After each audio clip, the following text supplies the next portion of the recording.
Alright, hello everyone and welcome back to my Fallout 4 Mod Spotlight series, where today we are having a look at yet another wonderful mod, this time in the form of Fusion Gun, which is being made by user Fallout Sweet. And what this glorious little piece of work looks to add into the game is a fusion gun, and it will make a perfect addition to any energy weapon arsenal. And I gotta say, I've been having a whole lot of fun with this weapon so far.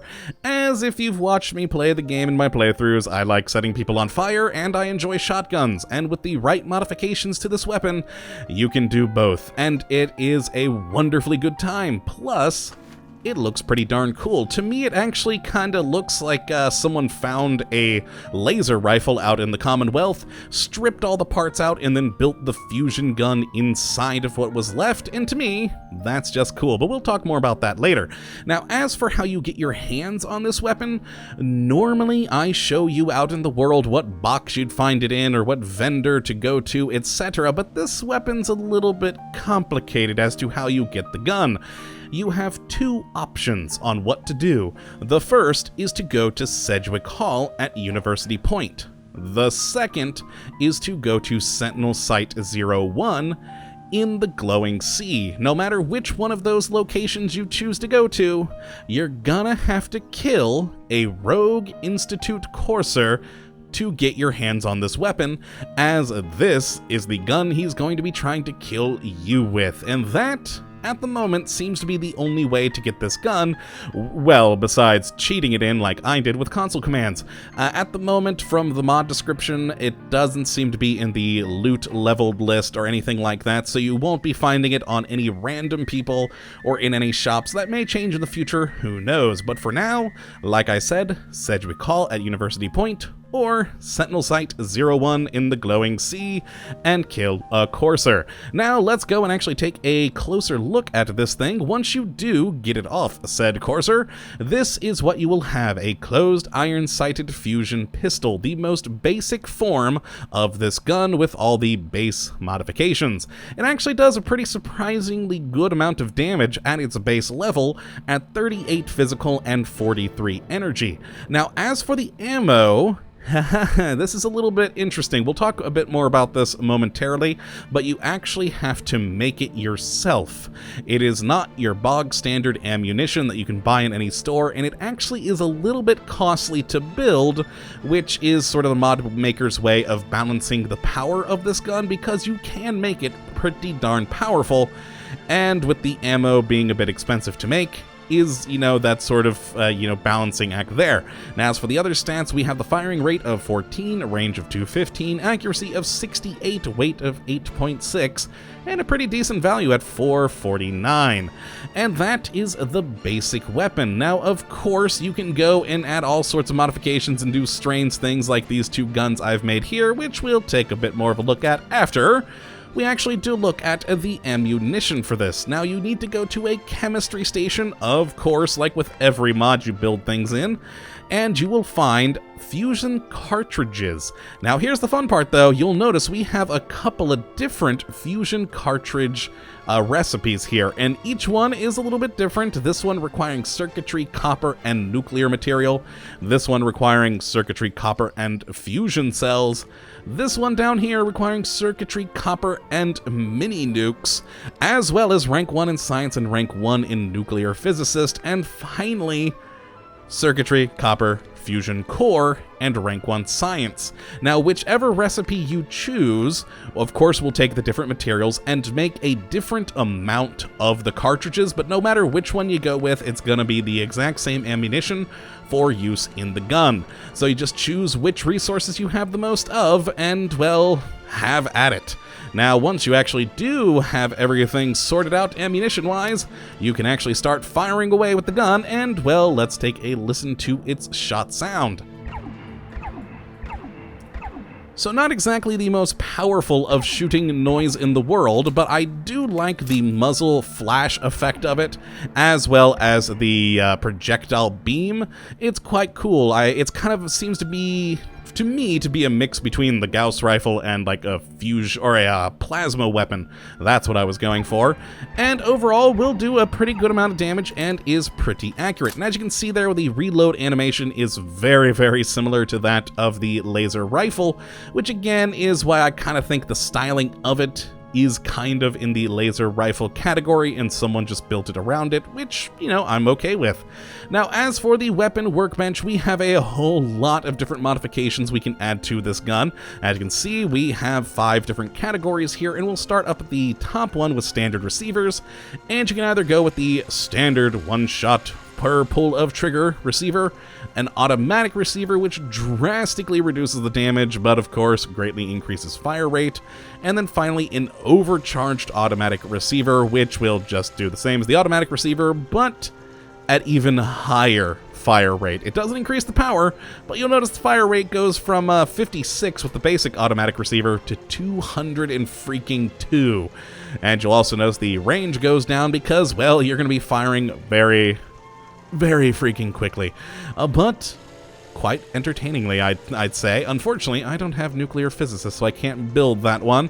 But you know what, let's add just a normal automatic receiver on this, and you'll notice that again, to sort of balance out this mod, there are a lot of requirements for building the different modifications for these weapons. I mean, that just took us 20 adhesive, 6 circuitry, 4 copper, 6 crystals, 4 glass, 8 nuclear materials, 10 plastic, 20 screws, 2 silver, and finally 30 steel to just make this thing shoot really fast.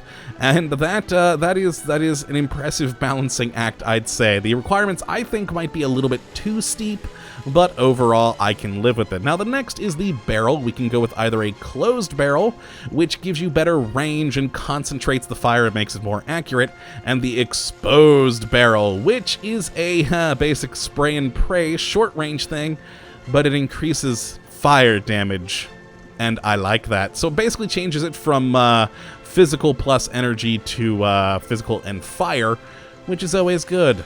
And then we have the different grips, and we only have 2 options here, either a pistol grip or a rifle stock, one of the 2. And of course it does the same as any other stock in the game.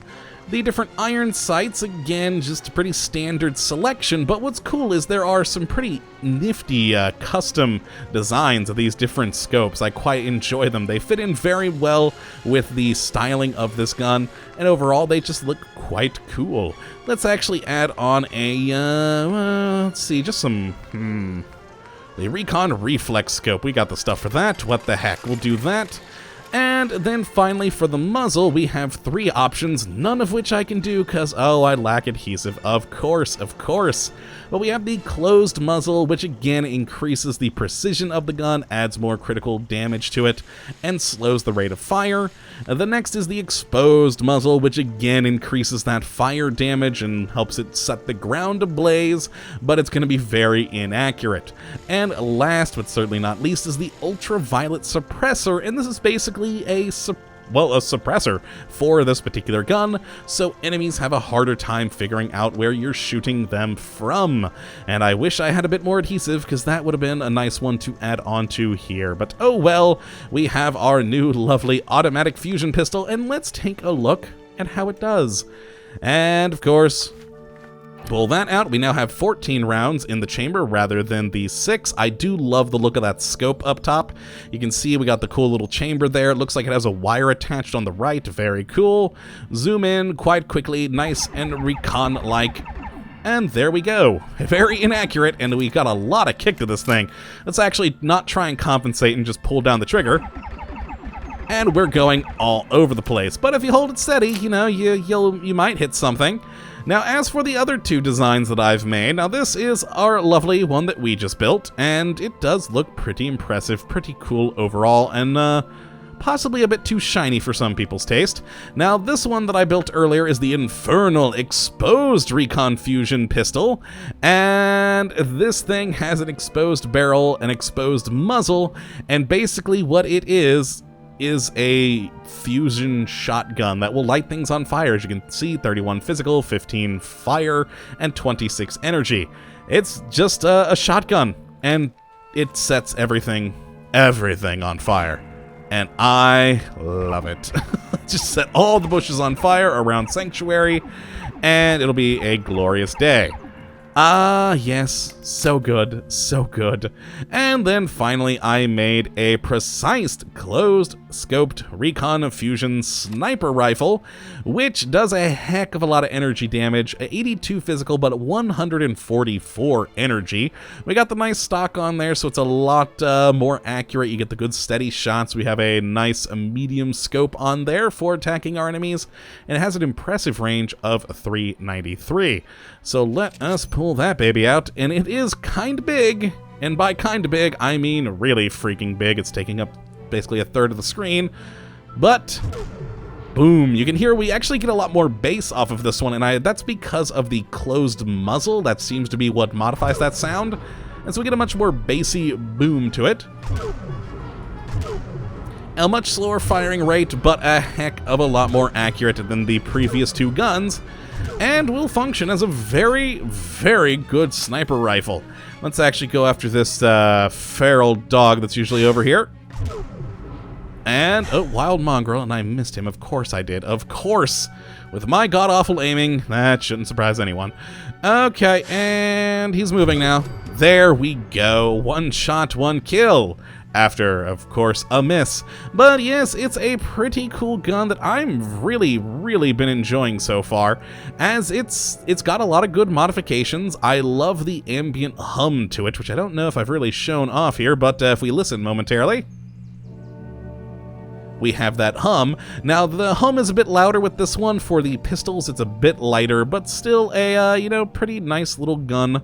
Pretty good noises to it, and overall, just nice. It's fun to have a new gun in the game, and especially one that does seem to fit lore-wise, to me at least, and is just entertaining with the ability to make an energy-based fusion fiery shotgun of death. Who doesn't want that? So if you'd like to check out this mod for yourself, you can take a look at the link in the description as always. And for you console fans, this is actually on the Bethesda.net service, so you can get it on the Xbox One. For now, of course, the PlayStation still doesn't have modding, you poor people on PlayStation. But yes, you can get this on the Xbox One at the moment, and of course, PC either on Bethesda.net or my preferred site, The Nexus. But yes, that's going to be it for this episode, my friends. I hope you all have enjoyed, and of course, you do come back for the next episode. But until that time, thank you for watching, and as always, have a good one.